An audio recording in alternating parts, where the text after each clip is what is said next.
hasil dari pertemuan seperti apa? Hasil dari pertemuan jadi intinya rapat hari ini ya yang difasilitasi oleh Kementerian PKP sebagai fasilitator, ada dari pengurus hadir, ada dari dinas, juga ada dari perhimpunan apartemen gitu. Hasilnya adalah bahwa dalam hal ini Kementerian PKP selaku fasilitator sebagai penengah memediasi pertemuan ini, dan sebenarnya secara isu intinya adalah bagaimana bisa secara internal antara warga dengan pengurus bisa menyelesaikan ini dengan baik, karena ini masuk dalam ranah isu domestik. Itu yang pertama. Yang kedua, memang seperti yang pernah saya sampaikan dari awal dan berita yang udah dari kemarin heboh gitu ya, naik di semua media, dan ini menjadi isu publik yang publik juga ketahui bahwa secara historis struktur kepengurusan ini masih menjadi pertanyaan besar, dan itu yang juga tadi di dalam rapat kita kedepankan dan saya juga tekankan gitu loh, keabsahan dari struktur pengurus. Kenapa? Karena secara status tidak sesuai dengan Pergub dan ADART. Tentu kan kita berpegangan kepada itu gitu. Dan kenapa dinas mensahkan dan mencatatkan, sementara dalam kontestasi kan tentu ada juga peserta-peserta yang lain untuk di struktur pengurus yang memang ber-KTP di situ. Ini soalnya KTP-nya bukan KTP di situ gitu, KTP-nya KTP luar kota gitu. Nah ini yang dari tadi memang menjadi perdebatan yang cukup yang cukup sengit, yang cukup tajam gitu. Karena kami menuntut untuk dilaksanakan lagi rapat untuk menjaring, merumuskan panmus untuk menjaring pengurus dan pengawas yang baru. Tapi ada informasi yang berbeda gitu. Karena dari dinas hanya mengusulkan untuk membentuk pengawas saja. Jadi sebenarnya harusnya pengurus dan pengawas itu satu paket. Nah ini yang dari tadi masih nggak ketemu itu. Terkait yang tadi pembunuhan itu sebenarnya keluarga itu lanjutannya. Ya, kalau berhubungan dengan penganiayaan yang terjadi, kan ada bentrok di tanggal 13 Agustus kemarin antara warga dengan pengurus. Pengurus membawa security dan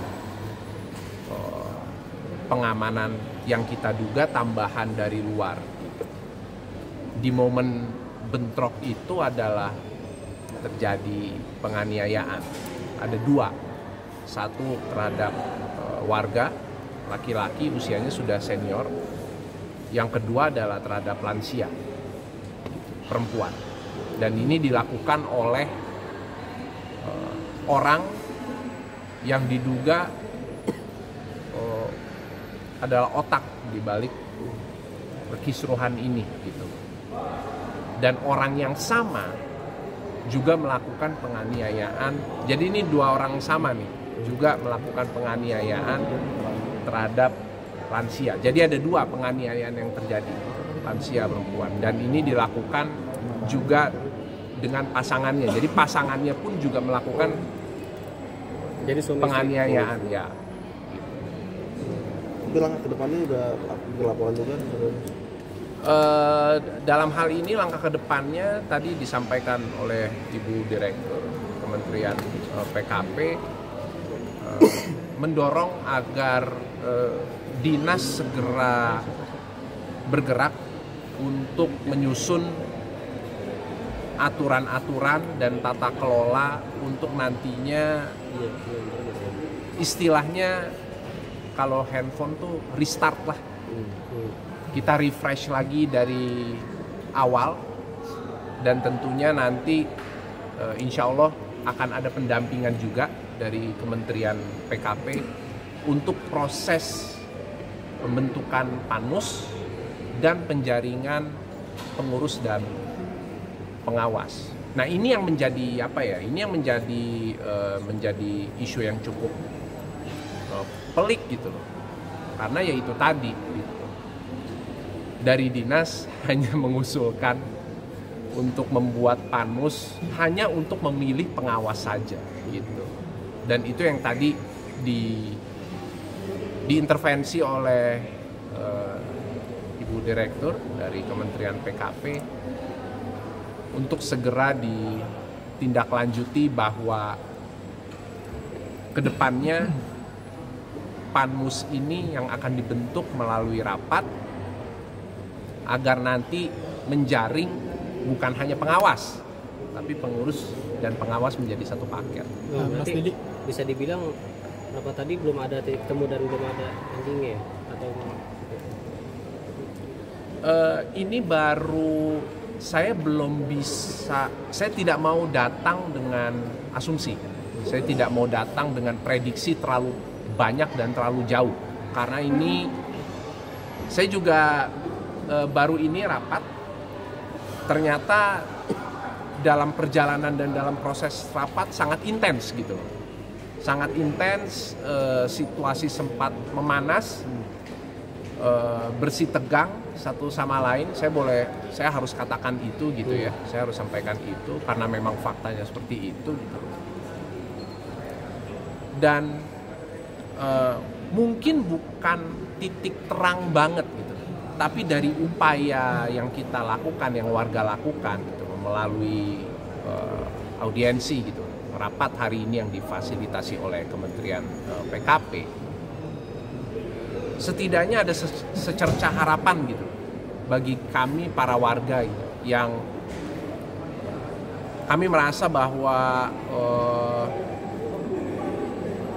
kami ini tidak mendapatkan perlakuan secara adil, bahwa dari satu poin aja gitu ya, kok bisa tidak ber-KTP di situ, tapi itu disahkan dan dicatatkan oleh dinas dari sekian banyak warga. Nah ini kan yang artinya kami merasa ini nggak fair dan tidak ada transparansi ya dalam pengelolaan keuangan warga. Yang dikelola sama pengurus kan uang warga gitu, bukan uang turun dari langit gitu. Jadi kami punya hak sebenarnya untuk bisa mengetahui dana warga ini dipakai untuk apa aja sih. Itu menjadi salah satu isu dari sekian banyak. Kalau saya mau share poin-poinnya banyak banget gitu loh. Karena secara historis dari awal, secara proses sudah dilakukan salah. Ketika dari proses awalnya salah, kesananya udah pasti salah gitu. Tadi kan Abang sempat jelaskan yang melakukan penganiayaan pasangan suami istri ya Bang? Ya. Itu kepala pengurus atau seperti apa Bang? Itu yang juga menjadi pertanyaan juga gitu. Bahwa ketika melakukan penganiayaan itu dia berdiri sebagai apa? Gitu.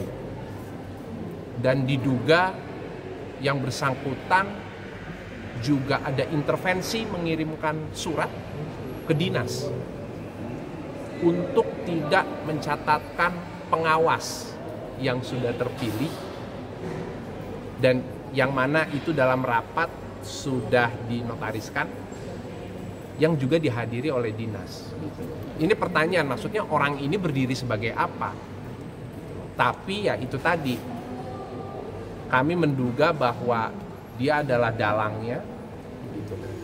Dan dia ada di kubu pengurus yang berselisih dengan warga gitu. Ya tentu di dalamnya pasti, ini sudah bisa dipastikan, ada konflik kepentingan. Makanya ada intervensi. Secara jabatan sama warga sama yang lain, sama saya juga sama gitu. Tapi ya dibalik itu ya kalau mau pakai bahasa yang dari kemarin atau istilah yang dari kemarin lagi cukup banyak diucapkan orang, ya cawe-cawe lah. Bang, udah laporan juga kan atas penganiayaan itu ya Bang? Penggelapan dana dan penganiayaan sudah masuk di Polres Jakarta Selatan. Laporannya sudah masuk. Tanggal berapa Bang? Sudah bentrok itu tanggal 13 Agustus. Mulai dari pagi sampai ketemu 14 subuh. Jam 4 subuh. Tanggal 14 subuh. Jadi ini berlangsung sampai dari tanggal 13 sampai 14 subuh. Dan proses itu berakhir di Polres Jakarta Selatan. Dan sudah di BAP pada saat itu gitu. Kalau informasi terakhir dan update terakhir yang saya terima sudah naik ke Krimum gitu. Tapi memang yang saya analisa prosesnya kurang cepat ya gitu loh. Artinya saya sebagai warga punya harapan gitu ya. Punya harapan tentu ini ada progres yang cepat untuk bisa menindaklanjuti kasus ini dan menaikkan ya status dari terlapor menjadi tersangka. Mungkin Mas Didi sendiri di sini sebagai saksi atau pelapor di Polres? Dari warga, dari pengurus itu kita pelapor dong. Berarti Mas Didi siap untuk menjadi saksi suatu saat diminta keterangan oleh Polres Jakarta Selatan? Siap aja, kenapa enggak? Siap. Mas, tadi dana yang terhimpun dari warga itu berapa? Dari penghuni itu mencapai berapa ratus? Jadi di 2023, nah ini juga merupakan sebenarnya pelanggaran yang dilakukan oleh pengurus gitu ya. Dana sinking fund atau dana endapan ternyata di 2023 diinvestasikan ke fintech. Fintech ya kita semua sama-sama tahu gitu. Fintech tidak semuanya bagus, banyak juga yang bermasalah gitu ya. Tetapi itu diinformasikan di 2024. Nilainya berapa? Di 2003 yang dialokasikan ke fintech? Nyaris 7M, 6,7. Besar. Memang besar gitu. Nah, mekanisme penggunaan dana endapan atau sinking fund harus melalui proses rapat dan persetujuan warga. Jadi situasinya ini kebalik. Sudah diinvestasikan dulu, baru diumumkan. Dan itu memicu kemarahan warga. Ditambah lagi, mungkin kalau berita yang kemarin rame naik gitu ya, dan viral di hampir di semua media gitu ya. Judulnya menolak keras tentang kenaikan IPL yang signifikan sampai 54% gitu. Itu sebenarnya adalah trigger point dan key entry yang akhirnya itu terbongkar tuh semua. Borok-borok yang ada di dalamnya gitu. Segala bentuk kebobrokan gitu justru dari situ sebenarnya terbongkar semuanya gitu. Jadi ada dua bisa isu besar gitu, memang dua itu merupakan isu besar ya. Tentu ada turunannya ya. Kita sebagai warga misal kayak lift sering rusak dan sudah makan korban gitu. Ini kan menjadi tanggung jawab pengurus untuk meremajakan gitu loh. Apa-apa saja yang ada di lingkungan hunian apartemen yang memang sudah waktunya untuk diperbaiki atau mungkin untuk diganti gitu. Tapi untuk menggunakan itu kembali lagi nih, semua ada mekanismenya melalui rapat, disosialisasikan dan atas persetujuan warga. Jadi semua ada dasar perhitungannya gitu. Bukan cuman asal ucap, oh ya IPL naik ya 54%. Enggak seperti itu gitu. Itu tadi di 2003 angkanya segitu. 2023 7M. Di 2004 terus kemudian berjalan 2005 jadi berapa? Jadi ada dana. Berapa? Jadi ada dana yang memang dikembalikan. Ketika warga tidak setuju dan menekan transparansi dari para pengurus ini tentang tata kelola keuangan, memang dikembalikan. Tapi ada selisih.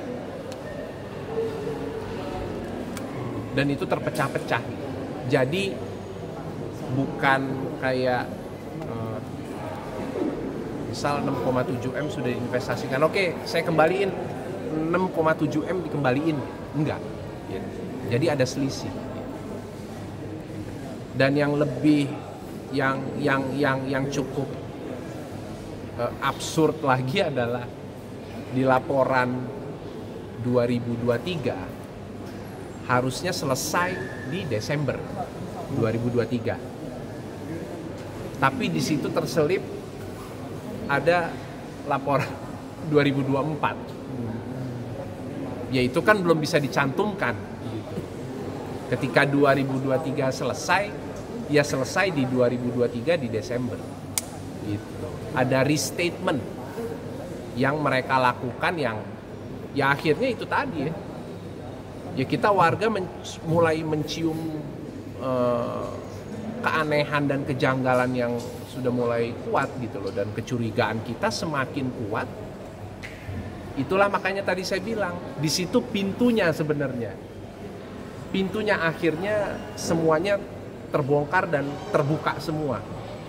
Kebobrokan dan hal-hal atau borok-borok yang selama ini warga nggak tahu. Jadi tadi rapatnya lu sendiri atau ada warga lain yang datang? Rapat dihadiri oleh ketua pengurus, wakil ketua pengurus, dan beberapa warga yang memang dari awal ikut mengawal kasus ini, ikut mengawal isu ini dan berperan aktif dalam segala bentuk kegiatan yang ada di hunian apartemen kita. Apa yang hasil rapat tadi, merasa kecewa atau seperti apa warga yang? Saya tidak bisa, makanya tadi saya bilang saat ini saya tidak bisa memberikan prediksi dulu yang lebih jauh atau asumsi-asumsi yang tidak mendasar gitu. Saya juga tidak bisa bilang bahwa saya kecewa nih dengan hasil rapat hari ini, enggak gitu loh. Karena dalam hal ini Kementerian PKP memfasilitasi, juga memediasi, dan sampai dengan walaupun dalam proses rapatnya tadi mungkin kalau teman-teman lihat gitu atau diperbolehkan masuk gitu ya ke dalam, intens dan tajam gitu ya. Situasi juga sempat memanas karena kita sama-sama keras ya. Dalam hal ini ya warga kita juga bertahan lah gitu. Karena kami juga menuntut keadilan dari situ. Nah, di akhir memang mulai sedikit cair karena dari Kementerian PKP, Ibu Direktur tadi sudah langsung menugaskan pihak dinas yang juga tadi hadir, kepala dinas itu juga tadi ada, untuk segera merumuskan aturan-aturan untuk nanti berikutnya mulai membentuk panmus dan menjaring pengurus dan pengawas jadi satu paket. Soalnya di awal itu juga jadi, makanya tadi saya sampaikan itu isu tuh buat kita sebagai warga. Loh, kok dinas hanya mengusulkan untuk membentuk pengawas saja? Ya nggak bisa. Kalau begitu caranya, harus rombak, bongkar. Ulang lagi.